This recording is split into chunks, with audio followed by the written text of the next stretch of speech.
I'm in the middle of a winter wonderland here. This is kind of what it looks like outside.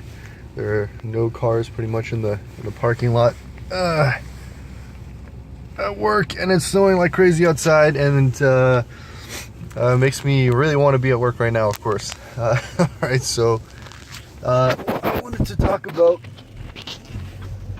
okay, let's see if I can get some traction here. Let's get out of this parking lot. I'm just gonna go grab some lunch right now. I wanted to talk about a couple things.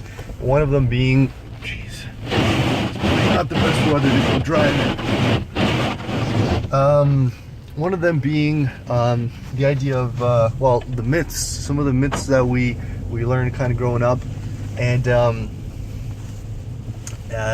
how a lot of those have to be dispelled, and the only time and the only way that they really end up getting dispelled is by going through various experiences. And then the other thing that I wanted to talk about is I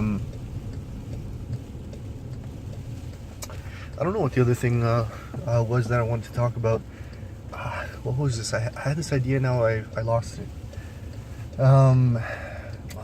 What was this? What was this thing that I wanted to bring up? I'm just sliding all over the place here. Jeez, this is really not the best weather to drive in. So I guess I wanted to bring up a bunch of different ideas, really. So self-awareness being one of them. Myths that we learn about. The concept of acting fast and, having a bunch of successive, like, quick kind of failures. And I guess that's actually one of the things that that really ties into the myths that we have. Because I think in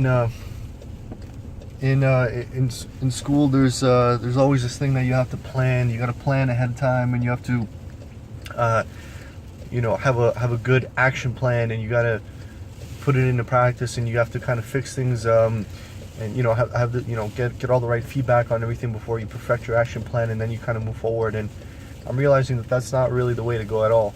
Certainly not if you're trying to be an entrepreneur. There was something that Grant Cardone said at his conference, which was that he gave up on the idea of a business plan a long time ago.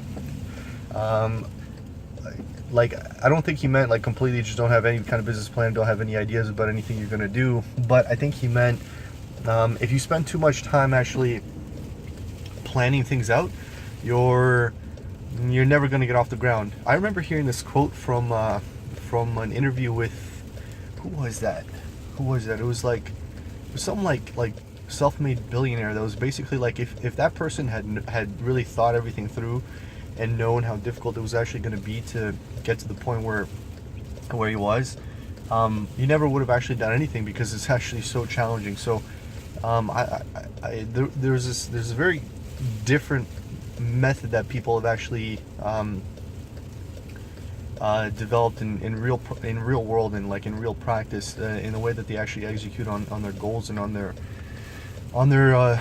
business ideas, which has actually nothing to do with like creating these elaborate plans and like doing it. It has everything to do with just doing a lot of short, quick kind of failures, and just you learn as you go. You start with an initial idea, and then you just work on that.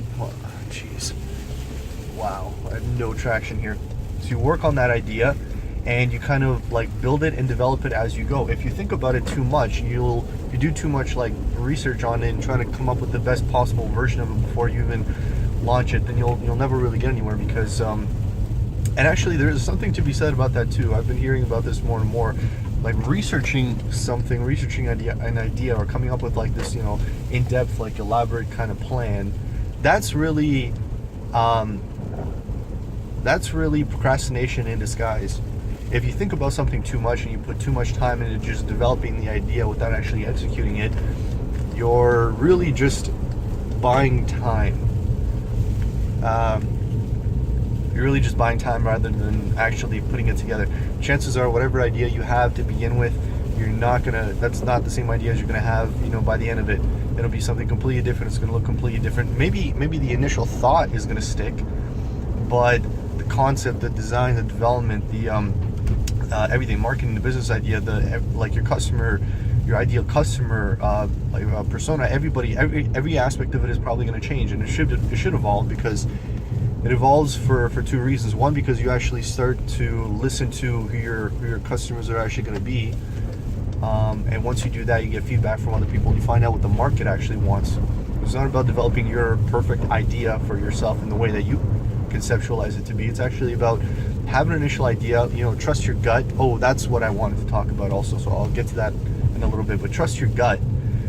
If you trust your gut that you actually have a good idea, you need to get on the execution part as quickly as possible, because you're going to learn a lot along the way, and there's no point procrastinating by trying to plan things out too much and too elaborately, because they're going to evolve anyways. That's a part of the process. So that's one thing I wanted to bring up. So there's the myth and the way that we kind of get taught in school of like creating these plans and protocols and procedures and policies and standard SOPs, operating procedures and all this kind of thing. Like, you can't, if you're just launching something, you're just trying to get it off the ground, you don't want to go down that route. And I thought that I did for the longest time, and so I'd spent a lot of time planning things out, and then I realized almost nothing ever got off the ground. And the reason for that is because but you probably bore yourself to death by the time you actually get through all the planning, and then you forget the exciting part, which is actually executing it and seeing what other people think about your idea. It's about getting it out there and seeing what other people think about your idea, getting some feedback from the market. If nobody likes your idea, if nobody thinks that it's a good idea, then you might want to reevaluate it. Doesn't necessarily mean that you got a bad idea, but it does mean that you might want to reevaluate it and listen to feedback from other people who chances are going to be able to improve it for you. Okay, so that was one big thing. It's a very big contrast in the way that they teach you to do things in school. In school, it's like prep all day long for months and months and months, and then you get to this final stage, which is really just like an exam or like a paper or whatever you have to do, and that everything kind of culminates at that point, but you've already done like months of planning, which is really the studying phase. A very different way that things actually work in the real world. Anyways, with some exceptions, obviously, and this doesn't apply to every single scenario, because planning is obviously important, but if you're launching something, you kind of need to get it off the ground and start executing on different aspects pretty quickly. So that's one interesting thing that I've come across. And then the other thing, the gut feeling, trusting your gut feeling, is something else that I wanted to touch on.